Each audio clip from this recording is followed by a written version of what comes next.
Olá, meus caros, sejam bem-vindos aqui a mais uma edição do Caravelas News. E esta é a edição de número 3. Eu sou Paulo Henrique Araújo, é um grande prazer estar com vocês aqui em mais uma sexta-feira, hoje 24 de outubro de 2025, e a gente vai falar bastante aqui sobre os acontecimentos importantes dessa semana. Então já vou deixar aquele spoiler da pauta para você. E enquanto eu faço isso, você pode aproveitar para deixar o like e compartilhar essa transmissão. Olha que coisa bacana, não é verdade? Então, enquanto você faz isso, olha só, hoje nós vamos falar aí sobre um alinhamento do Foro de São Paulo no discurso para proteger Maduro. E temos provas em vídeo. Pois é, meus amigos. A gente vai trazer esses vídeos aqui para vocês hoje. Além disso, também nós temos o cancelamento da reunião entre Putin e Donald Trump, mas isso veio carregado de uma retórica muito pesada e perigosa. Então a gente vai aí passar nos acontecimentos que envolveu e a escalada que está levando entre os dois países e até mesmo ameaças. Sim, isso não é um exagero. E também temos aí novidades do caso envolvendo Hugo El Podio Carvajal, baseado em muito do que foi dito nessa semana, mas temos notícias aí que não necessariamente são as melhores que a gente pode tratar aqui sobre isso. Tá certo? Então, agora que eu sei que você já deixou o seu like e também já compartilhou esse vídeo, vamos lá para nossa pauta, pessoal.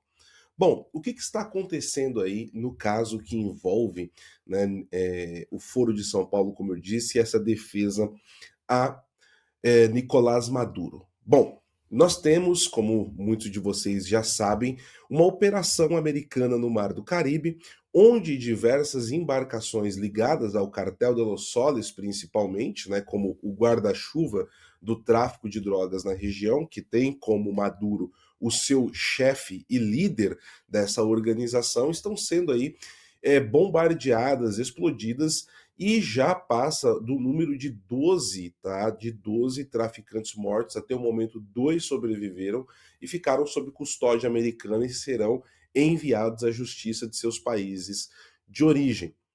E nós temos uma retórica que foi adotada pelo presidente da Colômbia, o senhor Gustavo Petro, já quase há 2 semanas, falando: olha, os Estados Unidos estão atacando barcos aí que não são da Venezuela, esses barcos são da Colômbia e não tem nada a ver com drogas, são pescadores, né? É a declaração que foi dada pelo presidente colombiano. Além disso, tivemos um vídeo que foi bastante suspeito, tá? E isso é algo que a própria mídia não deu muito alarde, porque uma reportagem dentro da Colômbia, onde uma mulher alegadamente dizia que era a irmã de um pescador que foi morto em alto mar, né, pelo exército americano.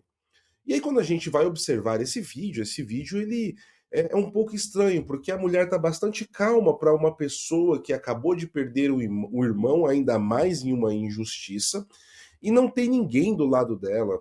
Não temos outros familiares, não temos outras pessoas que estariam ali comovidas com isso. Então, esse vídeo aí acabou sendo passado na mídia italiana, mas foi muito isso e não foi para frente. O Petro até fez um vídeo cobrando a mídia colombiana como que eles não estavam cobrindo aquele caso escandaloso e ninguém, né, ligou muito aí porque tá com bastante cara de teatro.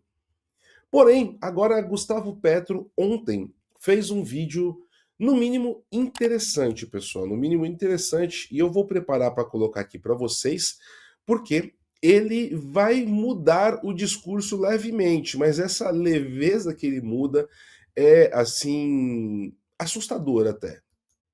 Então vamos lá, vamos aqui ver o primeiro vídeo. Tipo de ruta. Y entonces decirle a estos lancheros narcotraficantes, pues idiomáticamente, en mi opinión, no es, son obreros del narcotráfico.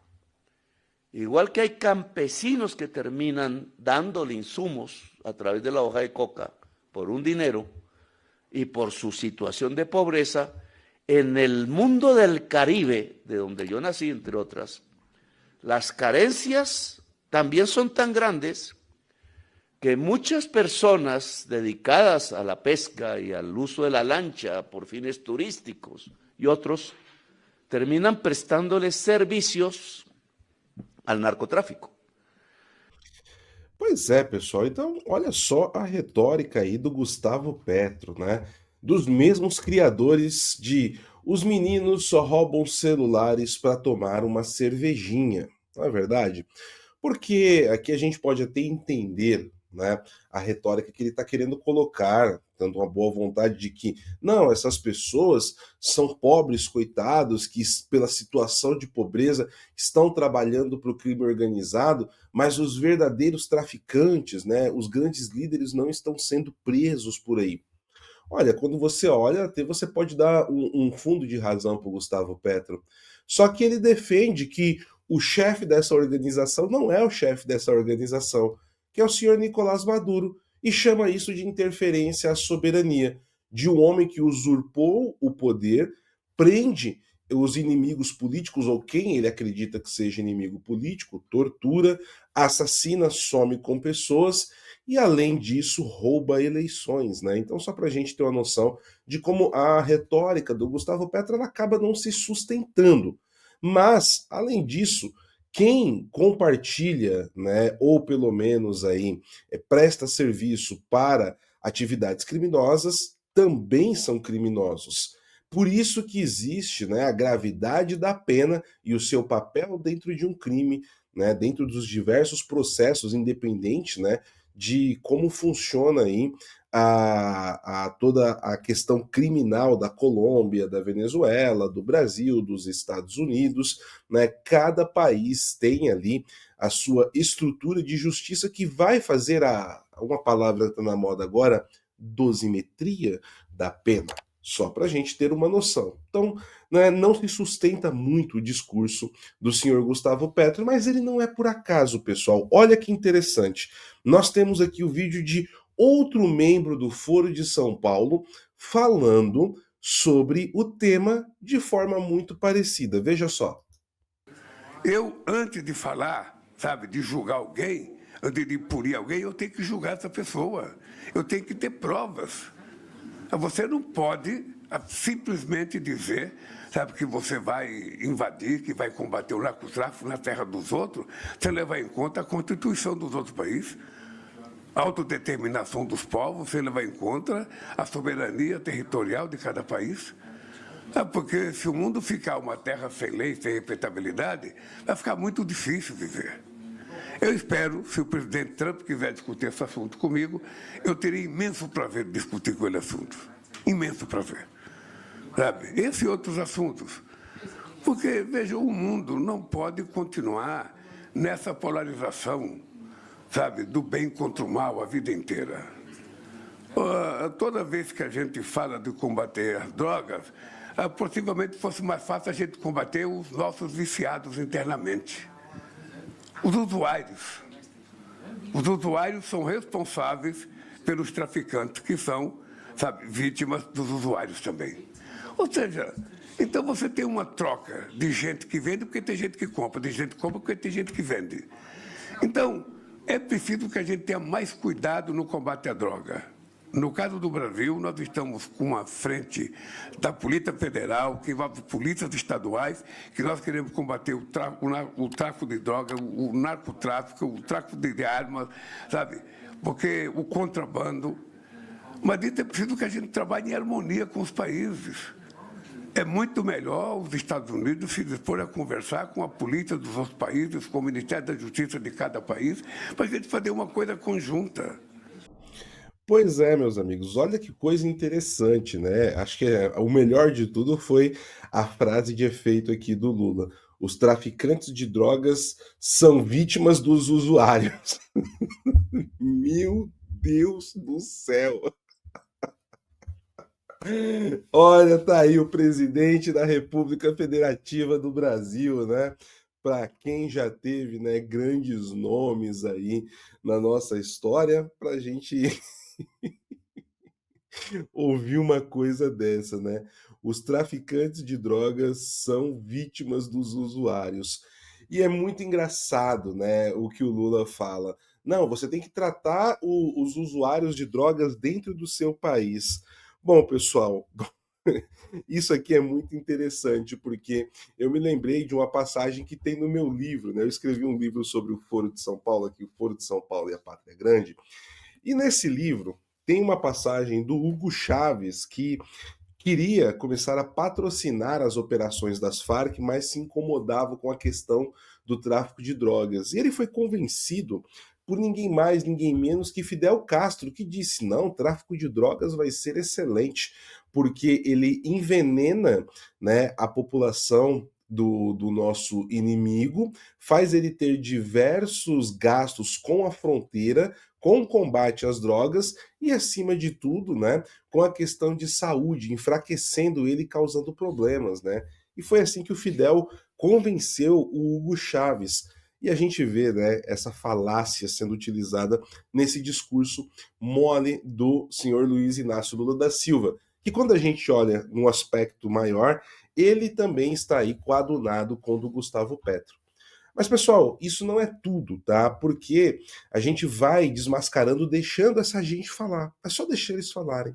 No início do mês de setembro, aqui no Brasil, nós tivemos uma ação envolvendo o governo da Colômbia e o governo do Brasil, aonde a intenção ali era criar uma força-tarefa binacional para combater o tráfico de drogas nas fronteiras, né?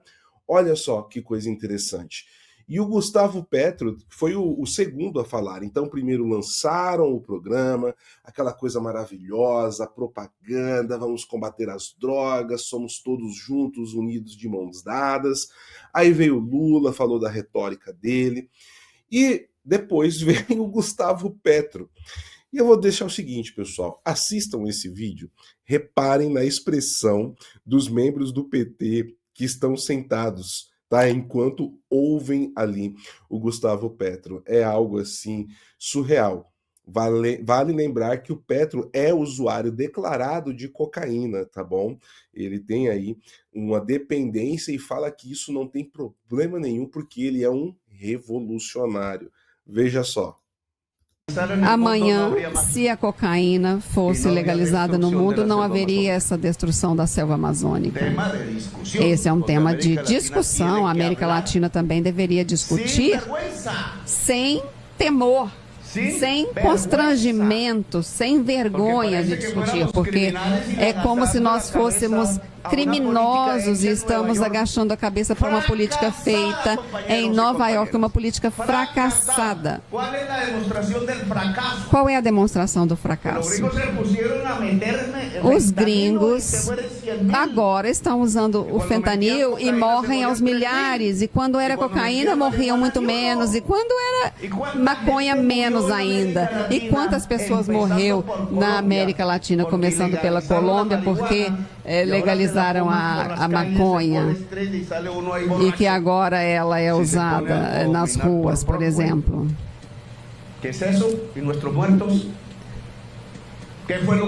Então, o que foi feito com todos nós? As pessoas estão nas prisões, jovens que fumavam um cigarro de maconha agora estão presos. Então, essa é uma estupidez latino-americana.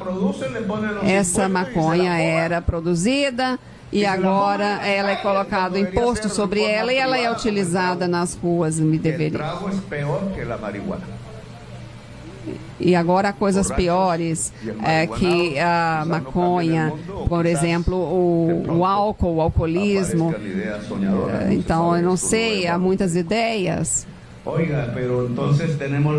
Então agora nós temos a cocaína nas mãos das máfias. Ela está enriquecendo as máfias e também temos o ouro.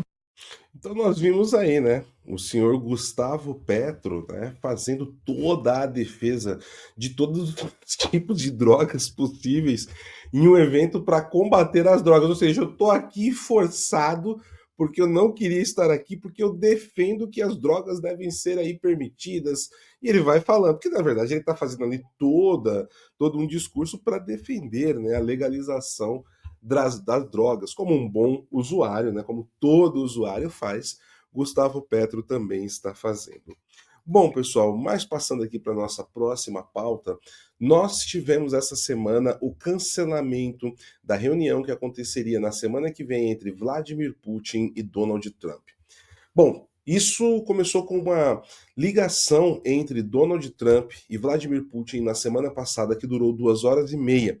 Essa ligação foi 3 dias antes da reunião com Volodymyr Zelensky, porque havia ali uma grande desconfiança de que os Estados Unidos começariam a enviar mísseis Tomahawk para a Ucrânia. Bom, essa era uma desconfiança, não era uma informação 100%. E Donald Trump recebeu essa ligação de Vladimir Putin sinalizando que gostaria de conversar. Ficou acertado que o secretário de Estado Marco Rubio e Sergei Lavrov, o ministro das Relações Exteriores da Rússia, iriam conversar. Essa conversa aconteceu na segunda-feira. E essa conversa não foi nada bem, não foi nada amistosa. A Rússia não recuou absolutamente em nada nas suas disposições de querer uma rendição total da Ucrânia, a qual eles estão chamando de acordo de paz.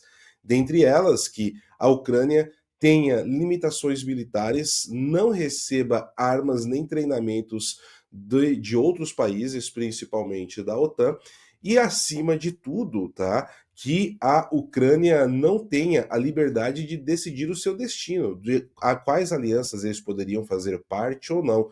Né, seria um país neutro à mercê da Rússia e à disposição dos interesses de Vladimir Putin, além de ceder muito território ucraniano para o chefe do Kremlin, né, o autocrata Vladimir Putin. Obviamente, com isso, as tratativas foram canceladas. A Casa Branca informou na terça-feira que a reunião entre Donald Trump e Vladimir Putin estava cancelada, e isso partiu, né, ali do governo americano. Na quarta-feira, pessoal, o governo americano aplicou sanções pesadas e duríssimas, tá, contra as duas principais indústrias petroleiras da Rússia, a Rosneft e a Lukoil. E são duas empresas que possuem capital estatal e são primordiais também aí para a estrutura, né, econômica de guerra que Vladimir Putin está trabalhando. Além disso, o governo americano, quando aplicou essas sanções através da Secretaria do Tesouro, instou os parceiros europeus a fazerem o mesmo, a seguir o mesmo caminho. E aí, quando foi no dia de ontem, quinta-feira, nós tivemos uma escalada retórica por parte da Rússia. Primeiro, o presidente Vladimir Putin veio a público dizer que, olha, o diálogo é o melhor caminho, a gente prefere conversar do que fazer guerra. Né? E ali, uma mensagem velada, muito hábil. Vladimir Putin sempre foi muito hábil, né, nessas sutilezas da linguagem diplomática de dizer o que ele quer, até mesmo em tom de ameaça. O que Vladimir Putin está dizendo é, olha, é melhor você vir aqui conversar com a gente do que a gente escalar ainda mais essa guerra. Né? Bom, a gente sabe que a situação da Rússia não é essa maravilha toda como está no discurso, mas é uma retórica importante, né, de uma pessoa que tem um arsenal nuclear muito pesado. Com isso, nós tivemos aí outra declaração do vice-chefe, tá, ou vice-chefe do Conselho de Segurança da Rússia, Dmitry Medvedev, que também é ex-presidente do país, foi um tampão de Vladimir Putin de 2008 a 2012. Nesse período que ele foi presidente, Putin foi o primeiro-ministro do país. E o que nós temos aqui nessa declaração dele? Ele afirmou que as sanções aplicadas pelos Estados Unidos é uma declaração de guerra e que a Rússia trabalharia e responderia de acordo com essa declaração. Tá? E nós tivemos aí já algo que aconteceu ontem à noite na escala, né, das ações, que foi a invasão do espaço aéreo da Lituânia por duas aeronaves militares russas. E isso foi informado pelo próprio presidente da Lituânia no início da noite, no horário local da Lituânia, horário local de Vilnius. agora. Isso foi por volta das 2 da tarde aqui do Brasil de ontem, e inclusive até repercuti isso lá no PH Vox também, tratando disso em detalhes. Então, esse cancelamento da reunião entre Putin e Donald Trump está levando a uma escalada no discurso. Vamos ver até onde isso vai se desenvolver. Pessoal, agora a nossa terceira e última pauta desse Caravelas News número 3, ela é um pouco polêmica, mas antes de ir para ela, deixa eu perguntar, você deixou o seu like aí já no vídeo de hoje? Deixa, ele é importante, ajuda muito aqui no trabalho do canal do professor Marcelo Andrade, tá bom? Ao qual eu tenho muita alegria aqui em estar colaborando junto com vocês. Bom, pessoal, temos o caso de Elpidio Carvajal, tá? Elpidio Carvajal, ele é uma das figuras de proa do chavismo, a mais importante presa, tá? Desde o início da ditadura chavista. Para se ter uma ideia, ele era o braço direito de Hugo Chávez, estava atuando com Hugo Chávez desde a tentativa de golpe de Estado fracassada, onde ele e Hugo Chávez foram presos em 1992. Após a morte de Hugo Chávez, ele era inclusive um dos possíveis sucessores, né, do presidente ou ditador morto. Acabou sendo preterido por Nicolás Maduro, mas fazia parte da estrutura de governo, principalmente pelas suas ligações com o cartel de Los Soles. Em 2019, houve praticamente ali um momento mais próximo da queda de Maduro até então. Maduro, inclusive, estava com as malas prontas para fugir para a República Dominicana, quando, né, foi ali salvo por ações de Vladimir Putin, que operou para mantê-lo no poder, até de maneira bélica. Lá naquele livro do Foro de São Paulo que eu indiquei para vocês, de minha autoria, tem todos os detalhes sobre isso. Só que antes disso acontecer, Elpidio Carvajal entrou num bote, deu no pé também para a República Dominicana, posteriormente foi para a Espanha, onde foi preso.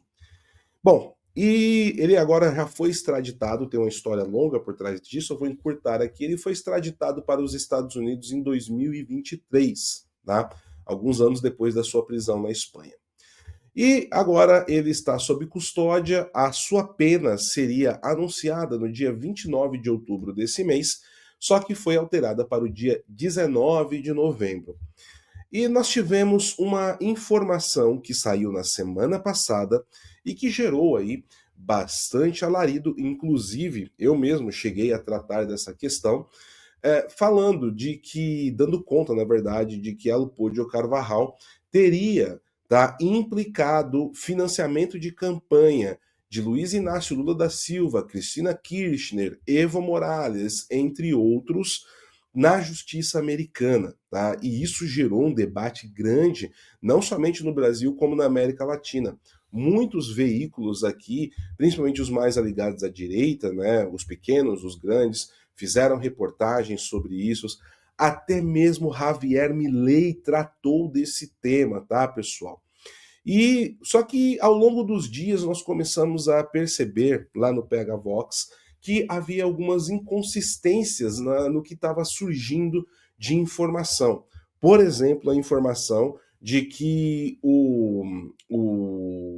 a campanha eleitoral de 2022 de Luiz Inácio Lula da Silva teria sido financiada através de dinheiro da PDVSA e informada por Elpidio Carvajal.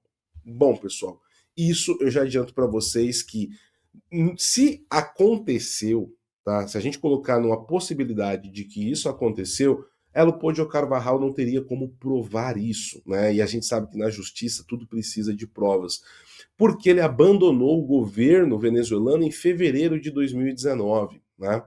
Também informações de que a campanha de 2002 haveria sido financiada por ele. Olha, eu acredito veementemente, com todos os indícios que nós temos, inclusive indícios que eu também consegui levantar nos estudos sobre o Foro de São Paulo, que isso aconteceu. Só que toda a delação que ele está fazendo compreende o período de 2006 a 2019, né? Então acaba sendo uma inconsistência também dos fatos que estavam sendo ventilados. Então nós fomos nos aprofundar em cima disso. E nós percebemos ali, né, da onde surgiu essa informação falsa. Essa informação falsa veio do jornal espanhol The Objective, em uma matéria assinada pela jornalista Teresa Gomes, onde, inclusive, ela apresenta o documento que estaria sendo protocolado na justiça espanhola. E fomos analisar esse documento, verificar tudo o que estava por trás. E aí, o que nós temos nessa situação? O documento é verdadeiro, pessoal? Sim, o documento é verdadeiro. Só que, como eu disse agora há pouco, esse documento foi apresentado na justiça espanhola, tá? Não foi apresentado na justiça americana. E nessa matéria do The Objective, eles colocam que esse documento foi apresentado na justiça americana, o que levou aí a toda essa confusão. E o pior, né? Saiu ali como um rastro de pólvora toda essa situação, essa desinformação que surgiu no meio de tudo isso. E aí, pessoal, o que nós temos? Várias análises, vários pontos estão sendo levantados e feitos a partir disso e que são evidentemente errados, porque eles são baseados em uma premissa falsa, tá? Eles são baseados em uma premissa falsa. E essa premissa falsa, obviamente, né, inclusive vai gerar aí muito debate, vai gerar acusações, matérias importantes na mídia, de que, infelizmente, aqui eu deixo claro, não houve essa coligação aí na justiça americana, tá? Então, o que isso significa? Que a justiça americana não vai tratar dessa situação envolvendo um possível financiamento de campanha entre Luiz Inácio Lula da Silva e a recebendo esse financiamento da PDVSA. A PDVSA, inclusive, já sancionada e quebrada em 2022, né? E por vários outros fatores que não seria possível isso acontecer.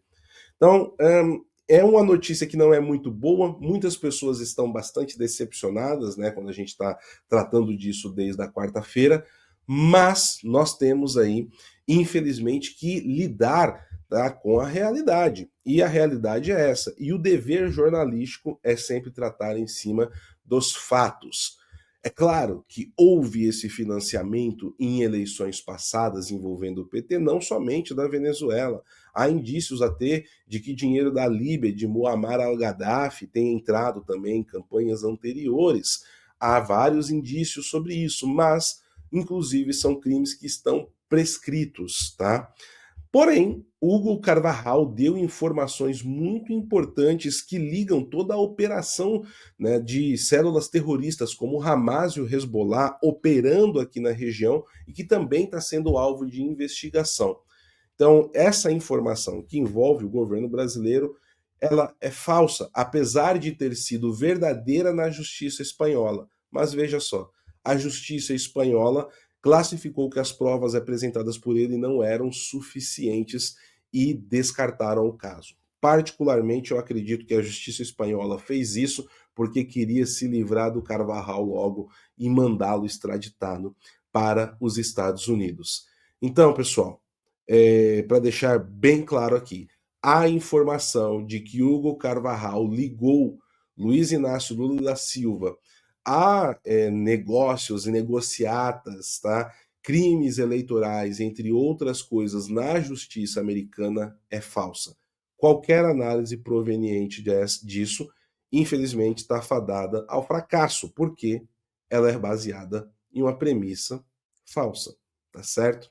Muito bem, eu quero agradecer então vocês mais uma vez aqui pelo carinho, agradecer o Gabriel, agradecer o professor Marcelo Andrade e nos vemos na próxima sexta-feira. E espero que vocês tenham uma excelente semana, tá certo? Um forte abraço, fiquem com Deus e até a próxima, pessoal. Tchau, tchau.